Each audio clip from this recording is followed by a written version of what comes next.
All right, so what we're gonna do is we're gonna cut this piece of bench work now. So I have the piece set up in the garage, and we're gonna go cut that, and then I have to cut all the supports that I'm gonna be putting over here. And I'm also gonna put another one right in the middle here. And I'll show you how I'm gonna do that when we come back. So let's start the cutting process, and then we'll go right into installation. All right, so I got the piece marked. I gotta cut it at 3 feet 5 inches here, and at 3 feet 2 inches here. So I'm gonna get this piece cut, and then we'll bring it downstairs. All right, so I had to do something different for this area, obviously because I don't have any type of L-girder to bolt to. So what I did is I took the same size piece of the 1x3 over here, and then what I did is I just cut these down and just made little footstools out of them, I guess, or little stools. And then what I'm gonna do is once I get this lined up, I'm gonna screw it down into the bench work, and that's it. As far as it being level, can't go much better than that. So I'm happy with that. And then the only thing I have to do is lower this section down right here. And then I'm gonna take the piece of wood that I cut last night, and we're gonna start putting this part together. So let me get this piece adjusted, and then you'll see the next step. All right, so the extension piece is in place, and what I'm gonna do now is tie it in to the rest of the bench work. I'm gonna remove this plate and this plate here because they're gonna interfere with the splice plate. So I'm sure that the current splice plate going in, since it's gonna be the length, pretty much the length of this piece of bench work, is gonna take the place of these metal ones. So I'm gonna remove these screws, take these plates out, and put the wooden splice plate in. So let's get started. All right, so the splice plate is in, and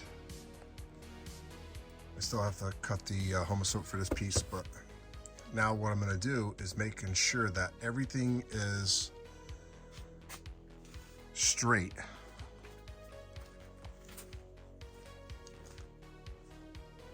And then once I do that, I'm gonna put the actual blocks in. So if you wanna know what the blocks look like, this is what they are. So I got 2 buckets of them. I gotta put those on, and once that's done, then I can actually start working on the backdrop. So that's gonna be this weekend. So, but let me get back to work, and then I'll show you my results. All right, so last night I was able to get this layout all squared up. As far as it being level, everything is pretty much level. There's very little variation as far as that goes, so I'm not gonna have any type of cars rolling away. And one of the tools I used to square it up was this laser level from Bosch. It's a GTL2, and when you turn it on, it's gonna give you that 90-degree. And it was very helpful last night, and I actually did it from the top. Okay, and we're gonna check out some pictures and you'll see what I mean.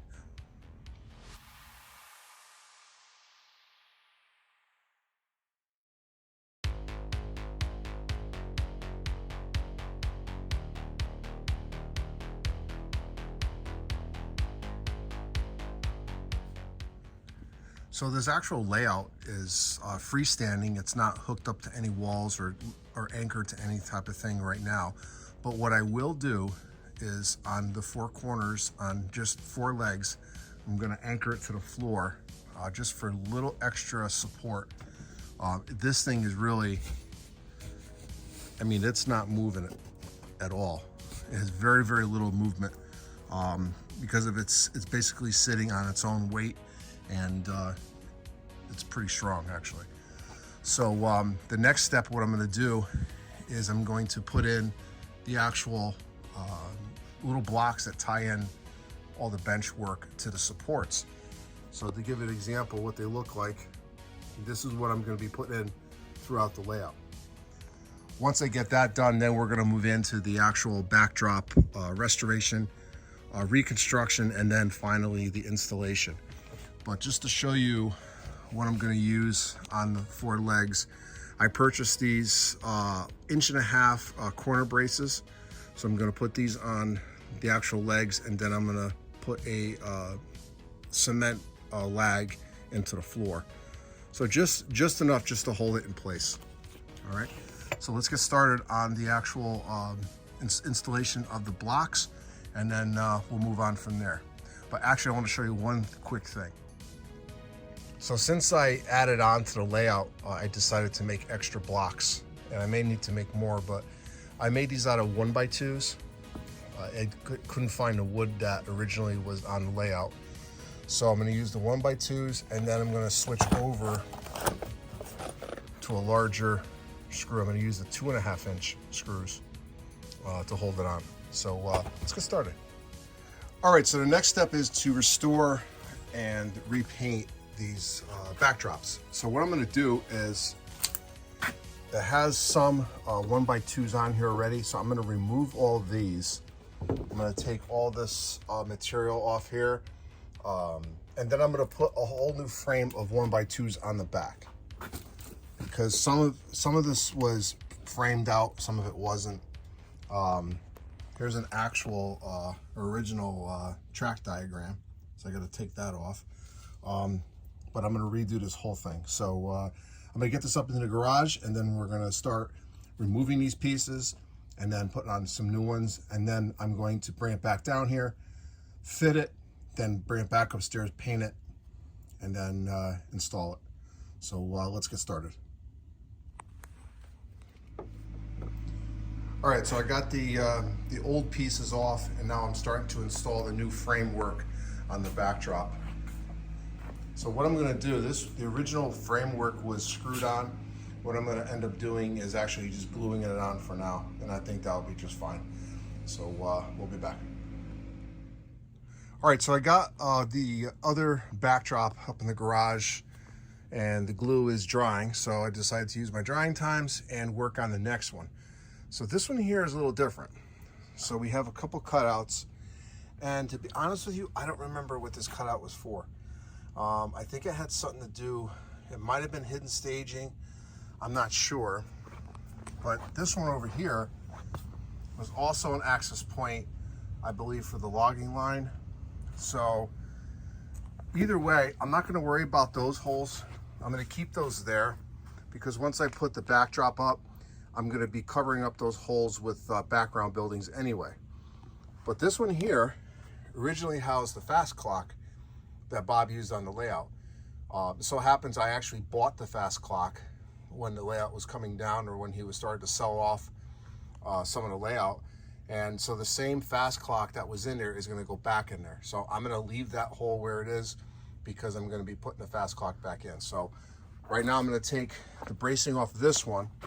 And if you notice, this one has a little bit more bracing on it.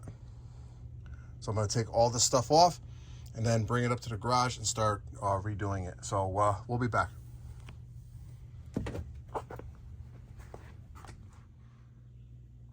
All right, so I have all the new bracing on the backdrops.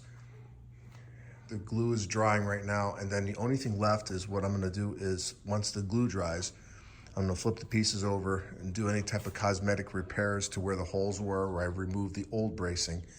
And then I'm gonna pre-fit them on the layout, paint them, and then install them permanently on the layout.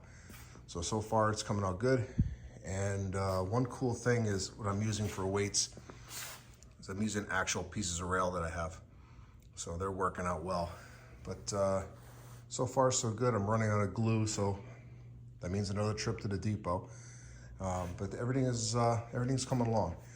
So at the next segment, I'm gonna show you the pieces pre-fitted, and then we'll get to the painting process. All right, so we'll be right back. All right, so the glue proved to be a little bit unsuccessful, so I had to go around and put screws in. So I'm using basically simple #6 3/4 inch wood screws, and I had to reinforce it. So what I'm gonna do now is put the putty on it, the wood putty, and then let that dry, and we're gonna come back and sand it. So we'll see you at the next segment. All right, so I got the skyboards mounted, and as you can tell, they're not painted. So I decided to change direction on these at the last minute, only because of the amount of work I had to do.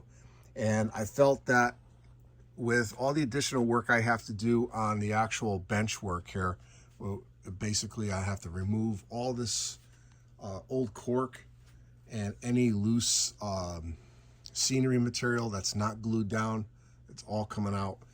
So I want to make sure that I wasn't going to make a mess out of a fresh paint job on the skyboards.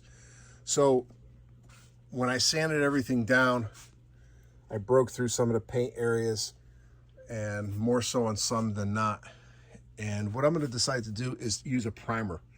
But before I prime them, I'm going to build the skyboard here, which I have the material for. And then the skyboard over here near the roundhouse section is going to be a custom skyboard, because it's not going to be 2 feet like the rest of it. It's going to be tapered down into a city scene. Behind that is going to be the dispatching station. So I want to be able to have the dispatcher be able to look over the skyboard to see what's going on. Normally a dispatcher wouldn't see anything, but in this case, I want to have a little bit of a viewing area for the dispatcher. So I'm going to make a custom one. I haven't designed it yet, but right now it would be a lot easier for me to clean and not have to worry about making a mess out of the paint job that I do in the skyboard. So I'm gonna get some primer, and then I'm gonna prime the new skyboards I'm gonna make, plus the existing ones, and then I'll paint all at once. And I think that'll be a lot easier. And I can take 36-inch masking paper, cover this bench work with one huge piece, and I won't actually even make a mess on it. So I think that's gonna be the better way to go for this. So these skyboards are actually mounted on the opposite side of the layout, and I lucked out, and they're nice and straight. They're not flimsy anymore. They're nice and strong. They're bolted into the bench work, and it's not going anywhere. So I'm pretty pleased how it came out, and I really like the height on them. It really ties the layout together really nice so far. I still have a ton of work to do, but it's definitely a lot better than what it was.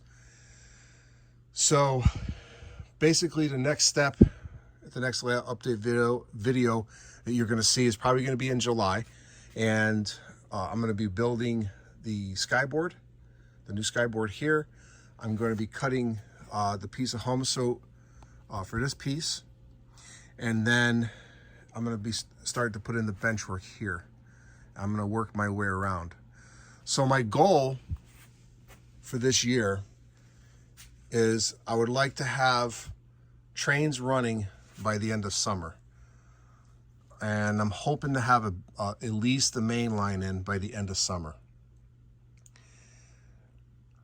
If I get that far, then I'm hoping by the end of the year, in 6 months, I'll have the entire layout running as far as operational goes. I don't know if I can do it. I'll try, but that's my goal for this year. I'm going to try to get as much done as I possibly can. But right now, the next video will come out in July.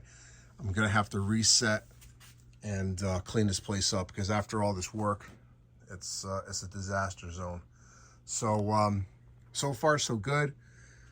I was able to save the original skyboards from the H&H, and it's definitely going to be a pretty cool layout once it's up and running. So I hope you enjoyed this layout update video on how I'm rebuilding this layout. If you haven't already, hit the subscribe button, hit the like button, leave a comment. I respond to all the comments, and hope you enjoyed this video. So this is Ron, New Haven Rails. Thanks for watching. And if you're seeing this video, I'm releasing this video on Father's Day. So I want to wish all the fathers out there happy Father's Day. Hope you enjoy your day. This is Ron, New Haven Rails. Have a great night, everybody. Have a great weekend. And again, happy Father's Day. See you at the next layout update.